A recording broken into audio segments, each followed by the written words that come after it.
Thing is, if you're not home for a lot of time, you don't want to pay rent to something you don't, you know. So we live in cardboard boxes.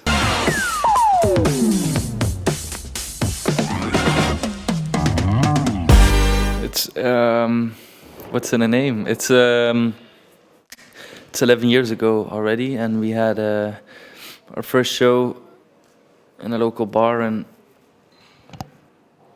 they wanted to print posters, so they said, "Yeah, what's the name?" We were, "Oh, we don't have a name already," and then we said, "Just put Balthazar in it, and we're gonna change it afterwards." And we never changed it. No, we forgot about it.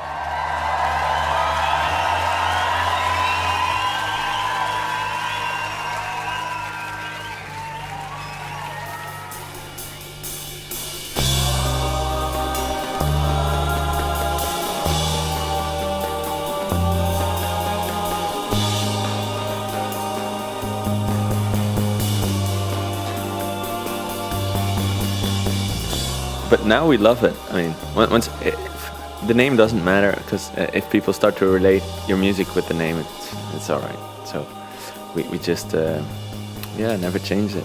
We met Simon and Michiel, the drummer, at the conservatory in Ghent, where we all studied, except for Patricia, who did some kind of rocket science. Yeah. It's kind of funny because she's probably the best musician of the band, but she's the only one who never touched the books. Yeah, because for us it was just an excuse to do something. It's like music, all right, and then you can try to make money with music, which is a funny thing. And that's where we all met up. It was like when you try to form a band, you just go to that school, and then say you never were in a conservatory, because that's not cool.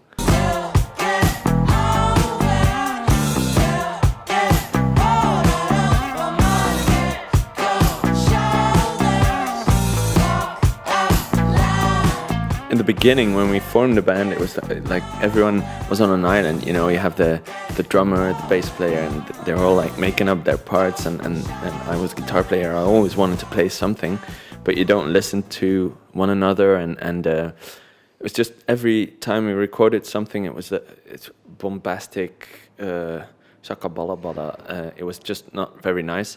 And then we started to, really write music in I think.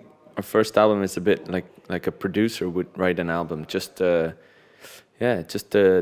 most important stuff and leave out all the rest. And suddenly our music started to breathe and had way more atmosphere. Even for the rest of my days, with its silent empty space where you once used to stay.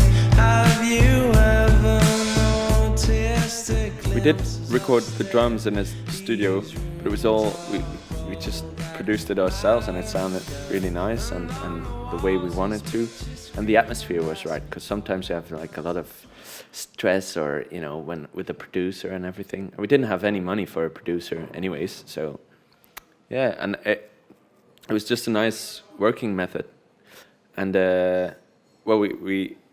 we are able to produce ourselves, so we were like, okay, let's do it that way. And then the second album we did the whole same thing, but even more, we recorded more stuff in our bedroom than in a studio, and it's just very relaxed, and it was the right vibe for those albums. But then the last album, we just tried something different and worked with the producer in a studio. But then that was nice as well, because we didn't have to bother about any technical stuff or something. We could just be the lazy, spoiled musicians who were waiting to play a take. Every time I walk on by, stroll along your street. Like the first two albums, we felt really long and deep about the songs. Like some songs were written over a couple of months, and for the last album, we made way too many songs. We wrote them all on tour, but on tour you're not capable of thinking really hard. So you just write every song in like 5 minutes. So we wrote 273 demos basically, and we picked the 10 out that we thought were pretty good. But they were all created very fast, and that makes it more spontaneous. What a girl like you could do. I used to think that I used to think I had it all, but that was long. This last album was a very live album, so that kind of was the right vibe again, to be the musicians and not think about the production side of it. But maybe the next album is going to be a very weird studio experiment, and then I think we're going to have to be on the producer side as well. Or it's going to be even more live, and then, I don't know, we'll see.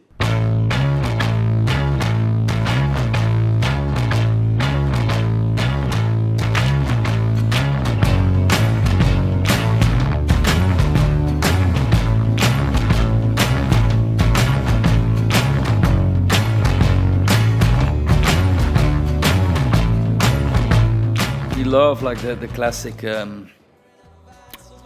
songwriters like from the 60s who were influenced a lot by it, and I think our songwriting is pretty classic as well, but then we're influenced by everything we hear, and if you go to the supermarket and you hear the new Rihanna song or something, that influences us as well, I guess. So I think it's a mix of these classic elements and more contemporary sound or arrangements. From the beginning, we liked Gorillaz a lot, for example, because it was like a mixture between indie music and hip-hop mixed with everything. And I think that's kind of how we see our music as well. It's like a mixture of everything. So as well, for arrangement, we were talking about arrangements, why it's so empty and all. We don't consider ourselves a typical rock band or something. It's just always, we really like a lot of pop music because it's so adventurous the way they arrange things. So yeah, it's always try to pick up from everywhere a little piece of the puzzle. I can feel it coming up and spreading inside of me.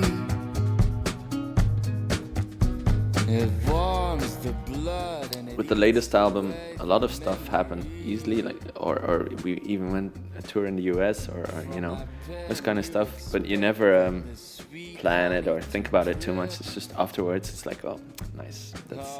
I mean, it's nice to be able to do this all of the time. So yeah, we're very happy with how things evolve.